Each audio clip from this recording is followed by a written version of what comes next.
भारत में एक ऐसा कानूनी विवाद छिड़ चुका है जिसने न केवल न्यायिक और धार्मिक बल्कि राजनीतिक हलकों में भी तूफान मचा दिया है। एक ऐसा मामला जिसे लेकर भारतीय सुप्रीम कोर्ट में सुनवाई जारी है और इसके परिणाम से देश की धार्मिक और कानूनी धारा बदल सकती है। मामला है वक्फ कानून का, जिसे लेकर देश भर में बहस तेज हो गई है।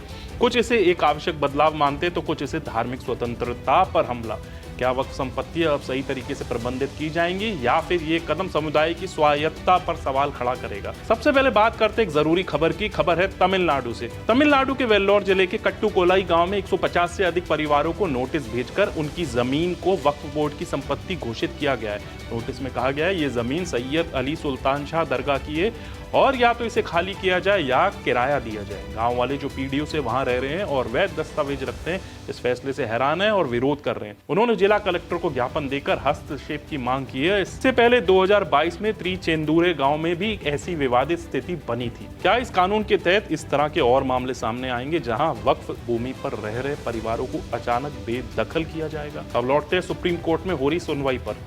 आज हम आपको लेकर चलेंगे इस कानूनी युद्ध के भीतर, जहां भारतीय सुप्रीम कोर्ट में वक्फ अधिनियम की सुनवाई हो रही है। इस सुनवाई में देश के कई अहम नेताओं की आवाजें गूंज रही है।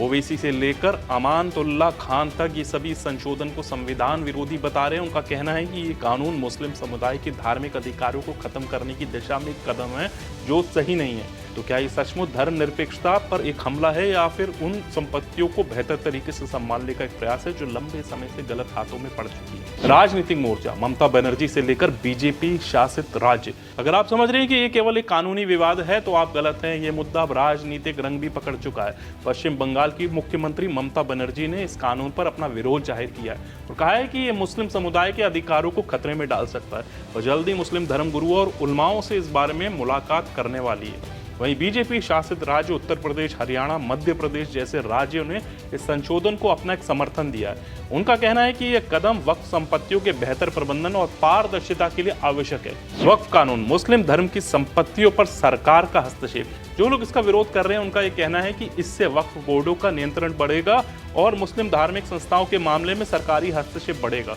ये उनके लिए धार्मिक स्वतंत्रता का उल्लंघन हो सकता है। उनका कहना है कि धार्मिक स्थलों का प्रबंधन केवल संबंधित समुदाय को ही करना चाहिए, ना कि किसी बाहरी संस्था या सरकार को। लेकिन क्या ये सचमुच एक हस्तक्षेप है या फिर इस कानून के माध्यम से वक्फ संपत्तियों के गलत इस्तेमाल को रोकने की कोशिश की जा रही है? वक्फ संपत्तियां, क्या होगा इन संपत्तियों का भविष्य? जैसा कि आप जानते हैं, वक्फ संपत्तियां धार्मिक संस्थाओं, मस्जिदों, मदरसों और अन्य सामुदायिक सेवाओं के लिए होती है। इस कानून के तहत वक्फ संपत्तियों का प्रबंधन अब वक्फ बोर्डों के हाथों में ही रहेगा। कई लोग इसे एक आवश्यक कदम मानते हैं क्योंकि वक्फ संपत्तियां दशकों से खराब तरीके से चल रही हैं, जिनका लाभ सही व्यक्ति और समुदाय तक नहीं पहुंच रहा है। पाकिस्तान की प्रतिक्रिया, भारत की आलोचना। ये विवाद भारत तक सीमित नहीं है। पाकिस्तान जैसे देशों ने इस मामले पर अपनी राय दी है और इसे धार्मिक स्वतंत्रता का उल्लंघन बताया। पाकिस्तान का कहना है कि भारत इस कानून के जरिए मुस्लिम समुदाय को कमजोर कर रहा है और उनके धार्मिक अधिकारों का उल्लंघन कर रहा है। भारत ने पाकिस्तान को जवाब देते हुए कहा कि वह अपने आंतरिक मामलों में दखल देने से बचे क्योंकि पाकिस्तान खुद धार्मिक स्वतंत्रता में विफल है। अब तक तो हम केवल सुनवाई और तर्क वितर्क की बात कर रहे हैं, लेकिन असली सवाल तो यही है कि सुप्रीम कोर्ट इस मामले में क्या फैसला करेगा। क्या यह वक्फ कानून को सही ठहराएगा या फिर इसे असंवैधानिक घोषित करेगा? तो आप क्या मानते हैं, क्या ये कानून वक्फ संपत्तियों के सही प्रबंधन की दिशा में एक कदम है? वक्फ से जुड़ी डिटेल जानकारी के लिए ऊपर आ रही वीडियो को क्लिक करें। अपनी राय कमेंट में लिखें। जय हिंद।